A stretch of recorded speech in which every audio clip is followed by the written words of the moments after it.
बातमी आहे कैलासनगर येथील शेतकरी दत्तात्रय बाळू भोर यांच्या शेतामध्ये रात्री 1:30च्या सुमारास भाऊबंदकीतून काही रक्ताच्या माणसांनीच यांच्या शेतीचे अतोनात नुकसान केले आहे। यामध्ये दत्तात्रय भोर यांच्या घराजवळील अगदी हातातोंडाशी आलेला घास जवळच्या माणसांनी ओरबडून घेतला आहे। यामध्ये गोल्डन मका जागोजागी तोडून टाकून दिली आहे। त्याचप्रमाणे ड्रिपच्या नळ्या कापून बाजूला ठेवण्यात आल्या आहेत। शेताच्या बांधाला लावण्यात आलेल्या आंब्याचेही अतोनात नुकसान करण्यात आले आहे। त्याचप्रमाणे ऊसाच्या शेतातील ऊस जागोजागी कापून व पाण्याची बारी तोडून फोडून टाकण्यात आली आहेत।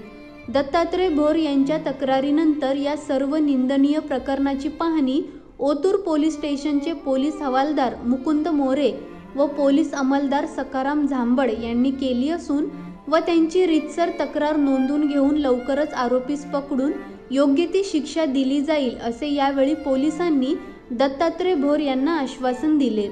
जवळजवळ या कुटुंबाचे 80 ते 90 हजारांचे नुकसान झाले असून आरोपीस लवकरात लवकर पकडून योग्य ती शिक्षा दिली जावी व आमची आर्थिक भरपाई लवकरात लवकर देण्यात यावी अशी मागणी भोर कुटुंबाने ओतूर पोलीस अधिकाऱ्यास केली आहे।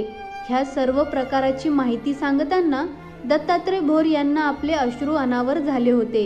याच बातमीचा आढावा घेतला आहे आमचे ओझर प्रतिनिधी मंगेश शेळके यांनी। पाहूयात।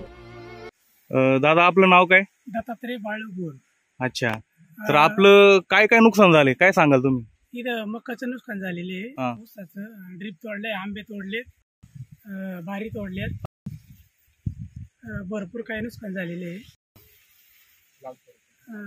70-80 हजाराचं नुकसान झालेले आहे। अच्छा, तर आपण रीतसर तक्रार नोंदवली पोलीस स्टेशनला?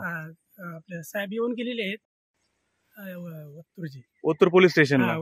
अच्छा, तर साहेब येऊन गेले, त्यांनी काय सांगितलं मग? ते म्हणले रीतसर आपण काय आहे ते हे करू, गुन्हा दाखल करू याच्यावर। अच्छा, त्यांनी केलंय त्याच। अच्छा, शिल्पा दत्तात्रय भोर, आमचं इथं मकाचं नुकसान केलेलं आहे। रात्री येऊन कोणीतरी कापून टाकली, ते तोडून टाकलेत, आमचं फिल्टरचं तोडून टाकले, बार तोडून टाकले, नळ्या तोडून टाकल्या ड्रिपच्या, आमचं नुकसान केलंय। साधारणतः किती हजाराचं नुकसान झालंय आपलं? आमचं 80-90 हजाराचं नुकसान।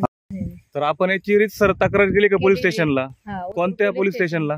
ओतूर पोलीस स्टेशन केलेली आहे। तर साहेबांनी काय सांगितलं? साहेब म्हणले येऊन आम्ही गुन्हा दाखल, तुम्ही तिथे येऊन आमची तक्रार हे करा, आम्ही गुन्हा दाखल करू। बाळूरावजी भोर। आपण सध्या म्हणजे कोणत्या एरियात राहता, कोणत्या गावात राहतात? कैलासनगर। आपलं काय नुकसान झालं शेतामध्ये? मका, आंबे आणि पाईपलाईन, नळ्या, ऊस, नुकसान। साधारणतः किती हजाराचे नुकसान झाले आपली? 70 ते 80 हजाराचे नुकसान झाले। अच्छा, आणि आपण तशी तक्रार नोंदवली का ओतूर पोलीस स्टेशनला? येऊन बघून गेले साहेब। साहेबांनी काय, साहेब काय म्हटले? येऊन या म्हणजे या तुम्ही आपण करू। अच्छा, मग आपली काय मागणी आहे बुवा, ज्यांनी कोणी हा गुन्हा केलाय त्याबद्दल आपली काय मागणी कुटुंबाची? आपल्या नुकसान काय आमची करून द्यावं, नुकसान भरपाई करून द्यावी। दादा आपण काय सांगाल, आपली काय मागणी? न्याय भेटला पाहिजे, बाकी काय नाही। अच्छा, ताई आपली काय मागणी? आपली मागणी काय आहे? आपलं एवढं नुकसान झालंय, आम्हाला न्याय भेटला, भरपाई भेटली पाहिजे। तुमची भरपाई मिळाली पाहिजे। मी ग्रामपंचायत सदस्य हिवरे बुद्रुक, कैलासनगर।